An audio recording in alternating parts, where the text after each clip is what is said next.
Hello everyone, hope you are doing well. Welcome to another chess recap video. Today we are going to look at a game between Cassidy Maina against Joyce Nyaruai. This game was totally amazing, mixed feelings, a lot of chaos, a lot of brilliancy, and also a lot of so not good moves. These are the kind of games whereby you can pass a game on the board where you see someone is completely winning, and then you make few rounds across the tournament hall, and then when you come back to the same board, you see tables have turned, and then you ask yourself, what the hell happened on this board? So these are those kind of games where one player can be in a completely winning position, and then after a few moves the opponent manages to equalize, and then a few moves later the opponent comes with a greater comeback and wins the game. And that's exactly what happened during the game. So the game starts with e4, c5, the Sicilian defense, and then f4,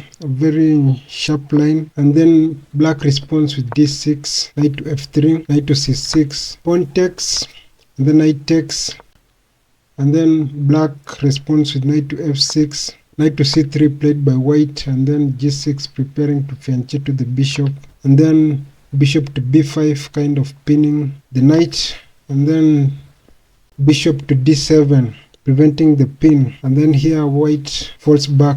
So the game continues. Bishop to g7 is played by black, and then bishop to d2, and then a6 pushing the bishop away, and the bishop falls back to d3.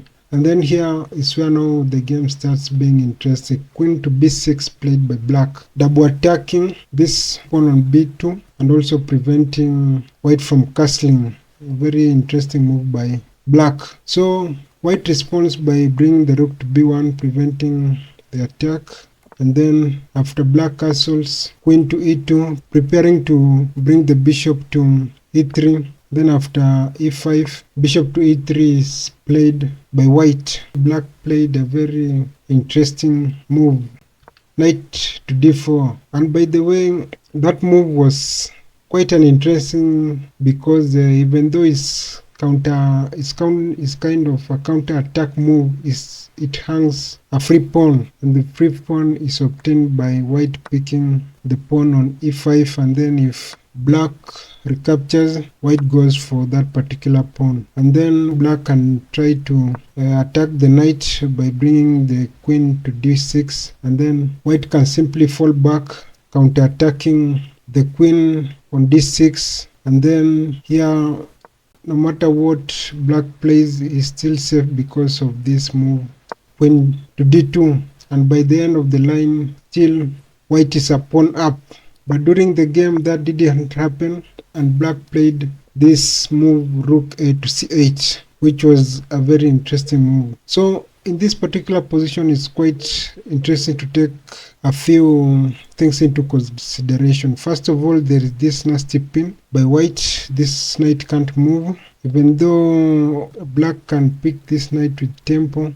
Still that move doesn't achieve much. And then the next thing is here there is also this pin by black, also kind of these ideas of picking the knight on c3. If you pick, I can bring my queen back, picking this and collecting everything down here. So that is also a good thing to consider. And then also there is still this move of picking that particular free pawn on e5. So during the game, white played a very interesting move that I didn't understand. White played h3, and as you can see from the eval bar, it doesn't really appreciate that move. Yes, that move prevents black from infiltrating, but from positional wise and from what is at stake, I think the best move will be for white to castle first instead of doing anything else. Castling first will be a better move, because first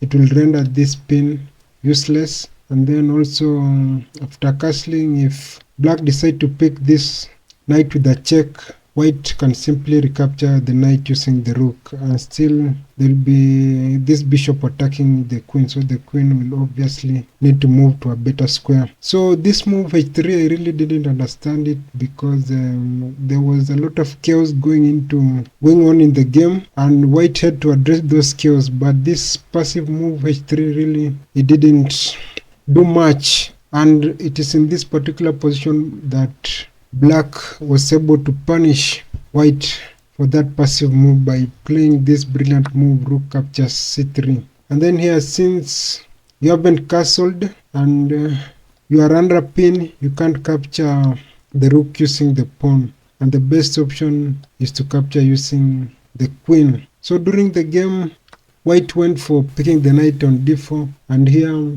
also black plays a very interesting move, rook takes on d3, and white had no other choice but picking the rook. And after all dust had settled, after this check, you can see, if you count the material, black has 3 minor pieces while only white has only 1, even though it's an exchange down, but as you can see from the evil bar, black is far much better. Black is in a good position to win the game. So after queen to a5, white played pawn to b4, and then black responded by capturing the free pawn on a2. And then here also white made the second biggest blunder of the game by playing pawn to c4. This move really, I think she calculated maybe by playing something like rook to a1 he will kind of win the queen, since the queen could not be having an escape square. But she failed to calculate that this pawn on g2 was undefended, and here the best move for black was to punish white by capturing this free pawn on g2, and no matter what white could have done, this queen will still have escaped freely. So after something like queen captures the pawn on g2, black meanwhile will have to counterattack by attacking the queen using the rook, and the queen will just have to move away. And this idea of capturing this pawn, and also in this particular position white doesn't have the castling rights since he has just moved this rook, so it will have been much better position and it will have been an easy win for black. It will have just been a matter of an easy conversion. But during the game, unfortunately, black missed that crucial move of capturing the pawn on g2, but instead he played rook to e8. Now this move isn't so good, but it kind of put pressure on this pawn, which black will later capture. But going for this pawn was really the game changer, was really the winning move. After the move rook to e8, white was able to castle, now protecting the pawn, and now black went for the pawn, and after the exchange white played this move rook f to e1, kind of pinning the knight. But this move rook f to e1 really didn't achieve much, because first of all, you can't go for the exchange first, because that will immediately make you lose a rook by capturing the rook on b1 with a check. So what happened? White played this move rook to a1, and also here it is also interesting to note that despite white making this move rook f to e1, white also responded with this peculiar move rook to e6, which also I really didn't understand why she played that move, but I must say it was kind of a mistake by black. Instead, she could have played something like queen to c2, protecting the knight further. But during the game, white responded by rook to a1, attacking the queen. And then here, black made the biggest blunder of the game by offering a queen trade on d2. And it's important to note that in this position, after the rook attack, the best move was to bring the queen to c1. But going for this trade, I think she miscalculated that there was this nasty move, rook takes e4. The beauty of this move is, first of all, this rook protects the queen, and also the queen protects the rook. So no matter what you capture first, they are all protected. So, and remember, you have just captured a piece on e4, so it was a bad exchange, and white was able to win a piece in that particular position. And in this particular position, you can see from the eval bar now the game has returned to equal. It is interesting also to note that a few moves earlier, White had a very great advantage of around 4 points. Very great advantage of winning the game. But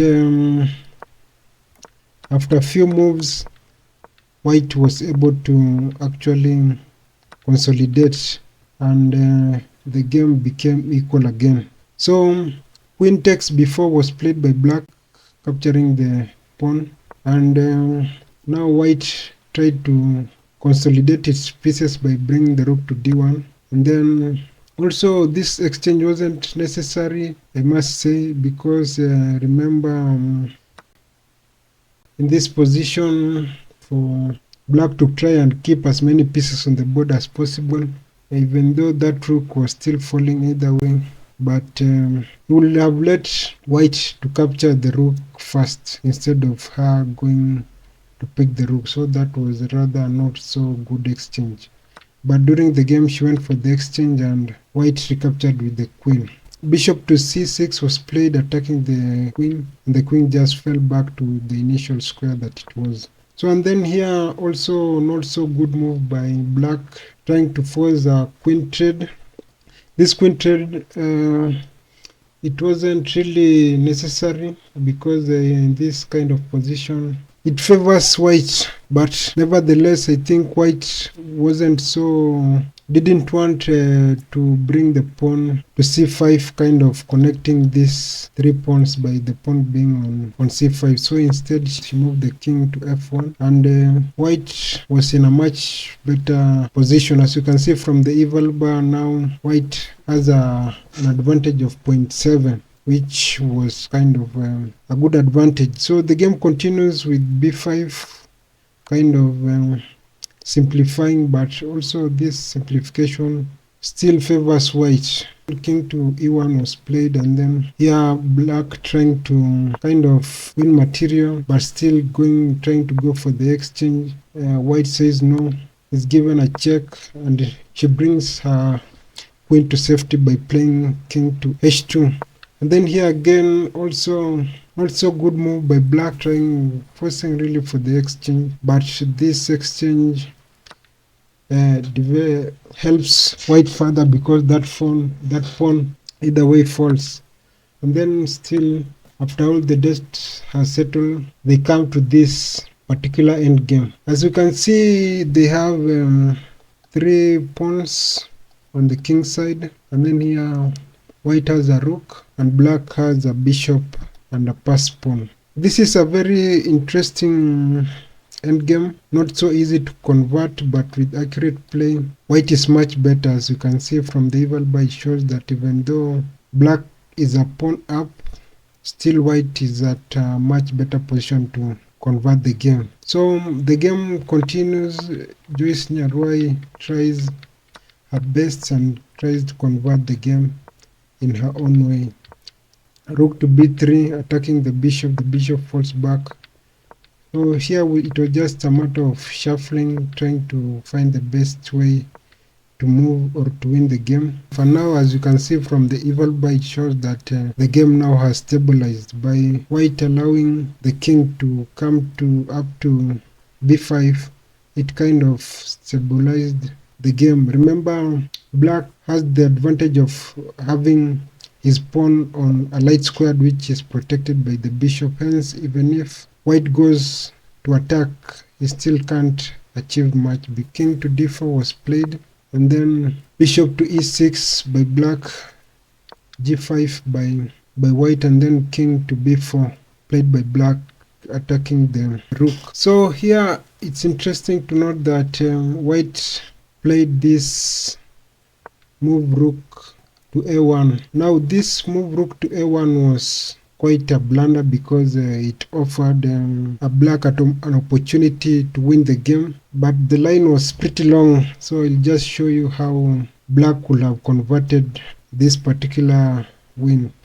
So the game will have continued with pushing the pawn to a6, giving a check, blocking the check, and then pushing the pawn to f5, and then pushing the pawn forward after the exchange. Rook to c1 by white, trying to bring the rook into the game, and then black continues with pushing the pawn forward only to a one squared promotion, and this kind of makes the rook not to leave the first rank. And here queen to a3 is a better move because it threatens this move, king to b2, which will be winning. So the best move is king to c3, preventing that. And then here a simple bishop to e6 would have been better for black. So king to c2, then here at the check by the bishop, then it forces the king to go up again, and then here bishop to e4, preventing the king from coming to this diagonal. And then here, as you can see, this rook is pinned, or rather is stalled. It can't go anywhere, because if it tries to move anywhere along this rank, there is this move of bringing the bishop to b1, kind of locking the rook. The best move is to move the king to c4, and then here king to b2 is pretty much losing for white, because since the rook is attacked, the rook will have to go to another square, and then even if you give a check, either way black will still have to promote. And then after the rook has fallen, here it's a pretty simple conversion, because once the bishop comes to the f5 square, protecting the pawn, is just a matter of king maneuvering all the way and capturing the pawn, and that will be an easy win. But during the game, after rook to a1 was played by white, black played the move bishop to f5, hence losing the advantage. You can see it was just kind of a one window kind of move. Once you miss that particular move of pushing the pawn forward, then that advantage is gone. The game continued with rook to c1. Then now black tried to push the pawn, and white now is kind of trying to see the best way and win the game. She's given a check, and here it's also very interesting that after the check, black went in front of the pawn, which was quite not so good, because going in front of your pawn and that pawn is actually trying to promote, and you're having a rook on the board is quite not a good move. And white was able to find this move, king to c3, locking the king away from much activity.